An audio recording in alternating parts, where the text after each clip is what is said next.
안녕하십니까. 확률 낚시, 릴지 낚시의 모든 것, 재미있는 낚시 이야기 오늘도 함께 해보도록 하겠습니다. 자, 릴지 낚시의 입문, 낚싯대와 릴, 그리고 뜰채, 원줄과 목줄, 찌까지 핵심적인 장비에 대한 이야기를 이어가고 있는데요. 자, 오늘 또 찌에 대한 이야기로 함께 시작해 보도록 하겠습니다. 야, 이거 빨리 낚시 기초적인 이야기들이 지나야 짧은 시간이지만 현장에서도 재미있는 이야기를 이어갈 텐데요. 진행해 보도록 하겠습니다. 자, 찌 이야기를 하면서 막대찌 그리고 구멍찌의 생김새에 따른 선택법에 대한 이야기를 했었죠. 오늘은 조금 더 깊이 있게 찌를 선택할 수 있는, 스스로 찌를 선택할 수 있는 기준을 한번 제시해 보도록 하겠습니다.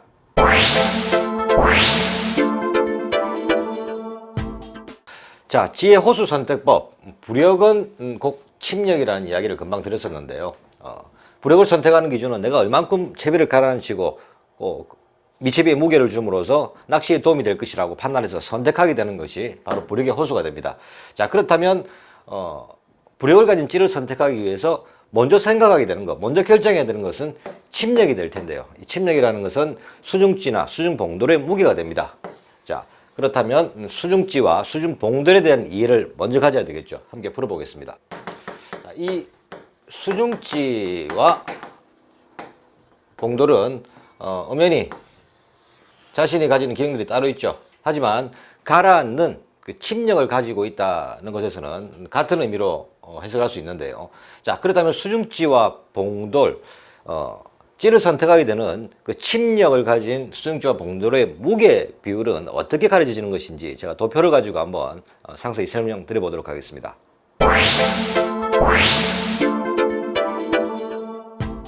자, 칠판에 그려야 될 숫자가 많아서 미리 좀 썼는데요. 제가 글을 쓰면서도 마음 한편에 편하지 않는 생각이 듭니다.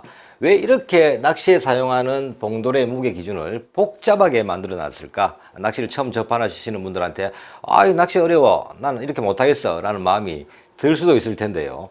이 B, 2B, 3B, 4B, 자, 처음 접하시는 분들이 생각하기에도 B, 그리고 2B니까 B 2개의 무게일 것이고 3B니까 3개, 4개, 또 이까지는 5B까지는 잘 가다가 그 다음부터는 또 0, 8, 1호, 2호 이런 식으로 무게 비율, 야, 얘하고는 좀 다른 유의 봉돌인가? 처음 보시는 분들 그렇게 생각하겠죠. 그러다가 B보다 작은 무게를 또 분할하면서는 G 혹은 뭐 J라고 쓰는 데도 있을 것이고 이런 단위로 또 아주 미세하게 나눠집니다. 그렇다면 또 미세하게 나눠지는 부분들 중에서도 G1, G2, 3, 4 한 단계씩 올라갈수록 비중이 똑같이 차이가 나는 것이 아니고 그 차이도 갈수록 또 틀려지죠. 낚시를 많이 다니시는 분들은 알아서 다 판단하시는 내용이지만 처음 접하시는 분들한테는 어려울 수밖에 없습니다. 자, 이렇게 표기를 하게 된 유래 간단하게 설명을 드려보면요. 우리가 낚시에 사용하는 작은 봉돌, 일명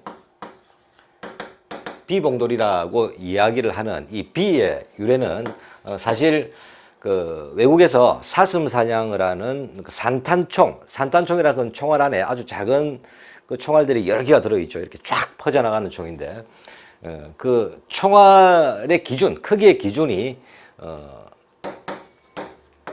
벅샷이라고 하는 그 산탄 총알의 기준을 이제 B, 거기서 이 B에서 따온 그 B라는 개념이었습니다. 그 산탄에 들어가는 그 무게가 B, 2B, 3B, 4B 이렇게 나눠지면서 그 무게 비율이 이렇게 정해졌고 이 무게를 낚시에 주로 사용하게 되면서 딱 적당하다 해서 유래가 됐는데요. 자, 그렇게 낚시에 접목이 된 이 수치의 기준은 낚시가 조금 더 전문화되고 다양화되면서 이 이외에 더 무겁거나 더 가벼운 봉돌의 기준이 나와야 했습니다. 그래서 이 G라고 기준이 된 거, 그리고 혹시 G나 J라고 정립된 이 무게표는 이웃나라 일본에서 이 B를 0.55g의 아주 작은 봉돌을 또 평균적으로 볼 때 약 8분의 1로 나누게 되면서 G1, 2, 3, 4 뭐 가장 많이 사용하는 회사 기준은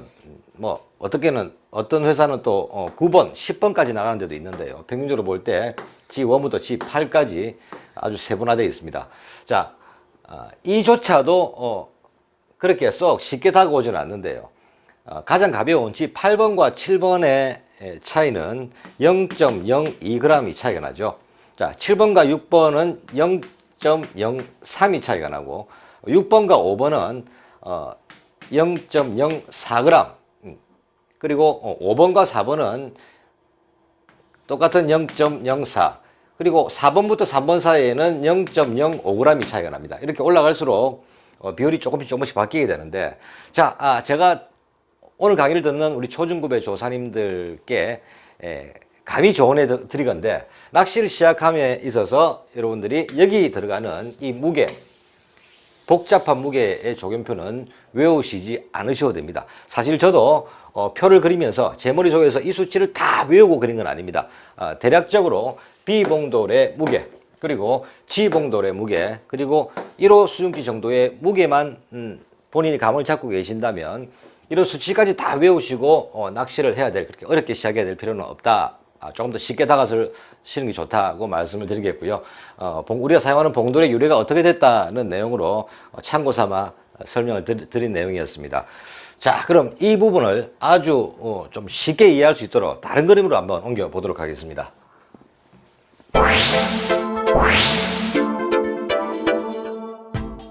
자, 이 표기를 보시면 B, 2, 3, 4, 5, 6, 8, 10 전부 숫자로 되어 있죠. 초보자님들 낚시를 접하실 때 이 숫자를 수심이라고 생각을 하십시오. 제일 간단하게 선택하실 수가 있습니다. 자, 하지만 릴지 낚시에서 대부분의 우리가 감속 낚시를 하게 되는 그 수심대 최하